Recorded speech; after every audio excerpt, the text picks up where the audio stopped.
Doctor ortho Ayurvedic oil और capsule, अब दर्द भी घुटने टेकेगा। छत्तीसगढ़ में 208 नक्सलियों ने किया सरेंडर। हाथ में संविधान की कॉपी लेकर किया सरेंडर। सीएम विष्णुदेव साय की मौजूदगी में सरेंडर किया।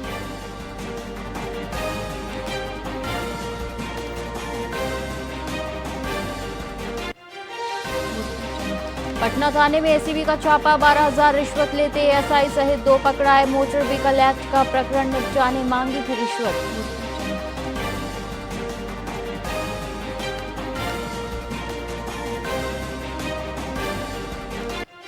कोरबा में हितग्राहियों को नहीं मिली एनटीपीसी क्षतिपूर्ति राशि। नाराज ग्रामीण एसडीएम ऑफिस पहुंचे। हितग्राहियों ने कहा राजस्व विभाग पैसे देने में देरी कर रहा।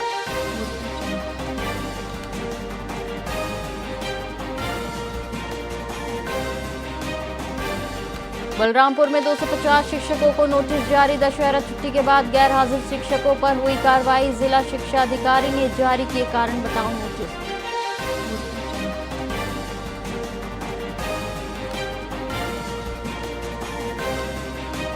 चीन में सैन्य उच्चाधिकारियों पर सख्ती बढ़ी। चीन के वरिष्ठ सैन्य अधिकारियों को सेना से निकाला गया। मियाओ हुआ और हे वेइडोंग पद से हटाए गए।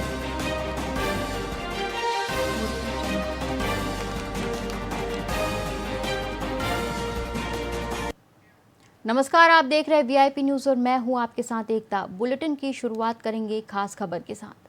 छत्तीसगढ़ के लिए आज का दिन ऐतिहासिक रहा, जहां जगदलपुर में सीएम विष्णुदेव साय के सामने 210 नक्सलियों ने आत्मसमर्पण कर मुख्यधारा को अपनाया। सीएम साय ने सभी समर्पित नक्सलियों का स्वागत संविधान की किताब और गुलाब भेंट कर किया और घोषणा की कि उन्हें शहरी और ग्रामीण क्षेत्रों में जमीन दी जाएगी। साथ ही पीएम आवास भी आवंटित किए जाएंगे। उन्होंने कहा कि सरकार 3 साल तक आर्थिक सहायता और पुनर्वास नीति का पूरा लाभ देगी, जिससे समाज से वो जुड़ सके। सीएम साय ने जोर दिया कि अब बस्तर में नक्सलवाद नहीं बल्कि बदलाव दिख रहा है। हम सब लोगों ने प्रारंभ में ही ये निर्णय लिया। हमारे देश के यशस्वी प्रधानमंत्री जी से प्रेरणा लेके देश के यशस्वी गृह मंत्री जी, हमारे प्रदेश के गृह मंत्री जी, हम लोग इसका समाधान होना चाहिए। और जब ये पता चला शुरुआत में पहले ही बैठक में कि ज्यादा नक्सलवाद छत्तीसगढ़ में ही बचा, उस समय 77% नक्सलवाद छत्तीसगढ़ में बचा था, बाकी 23% छत्तीसगढ़ से लगे हुए अन्य प्रदेशों में था। तो उसी समय से हम लोगों ने निर्णय लिया कि इसका समाधान होना चाहिए। लाल आतंक की समस्या थी, ये जो खून खराबे हुआ करते थे, बस्तर के गांव-गांव में परेशानियां थी। बस्तर के गांव-गांव तक स्कूल, अस्पताल, आंगनबाड़ी, बिजली, पानी, सड़क, मोबाइल के टावर, उत्तम किस्म के बीज, सिंचाई की व्यवस्थाएं न पहुंच पाई थी और बस्तर की जनता परेशान थी। उन सारे ही बातों को ध्यान में रखते हुए माओवादी संगठन के महत्वपूर्ण लोग, जिन्होंने इस पूरे ही क्षेत्र में माओवादी संगठन को खड़ा किया, सशस्त्र आंदोलन सरकार के विरुद्ध करते रहे। परंतु बहुत सुखद दिन है आज, बहुत बड़ा दिन है आज, बहुत ही महत्वपूर्ण दिन है आज, कि आज बस्तर लाल आतंक की से मुक्ति की दिशा में बहुत बड़ा एक कदम बढ़ा चुका है।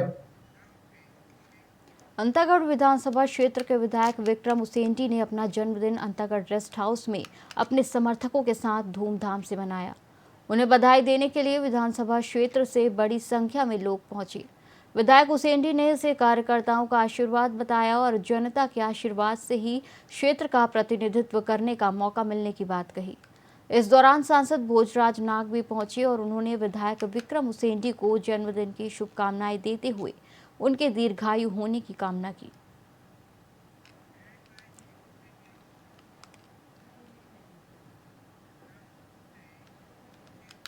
जगदलपुर में सुरक्षा बलों को एक बड़ी सफलता मिली है, जहां 200 से अधिक नक्सलियों ने पुलिस के सामने सरेंडर कर 153 हथियार सौंपे हैं।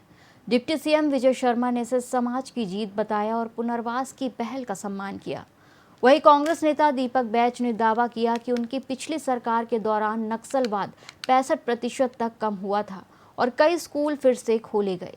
बैज ने मौजूदा सरकार पर केवल इवेंट करने का आरोप लगाया और पूछा कि उन्होंने 2024 के बाद बस्तर के लिए क्या ठोस काम किया है। आज सरकार ने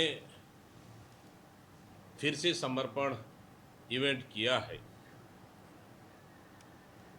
आज बस्तर में अगर नक्सलवाद कहीं न कहीं पीछे जा रहे हैं तो इसका कहीं न कहीं कारण कांग्रेस सरकार की नीतियां हैं, क्योंकि पिछले 5 साल में जो हमारे कांग्रेस की सरकार ने विश्वास, विकास और सुरक्षा के इन मूल मंत्रों के आधार पर जो बस्तर में काम किया, जो वहाँ के लोगों का दिल जीतने का काम किया, एक अच्छा माहौल तैयार किया और कहीं ना कहीं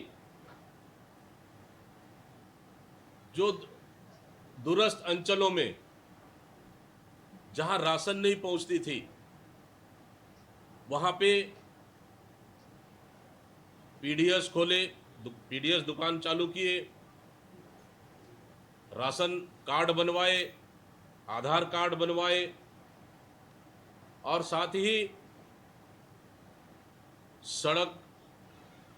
सड़क बनवाए, बिजली पहुंचाने का काम किए। जो पूरे क्षेत्र में पिछले 15 साल की सरकार ने 3000 स्कूल बंद किए, उन स्कूलों को चालू करने का काम किए, स्वास्थ्य की सुविधाएं पहुंचाए और साथ ही कि हमारी सरकार में सुरक्षा बलों का कैंप बिठाने का काम किए और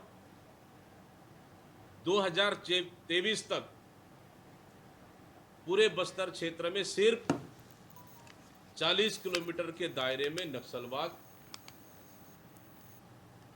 सिमट चुके थे।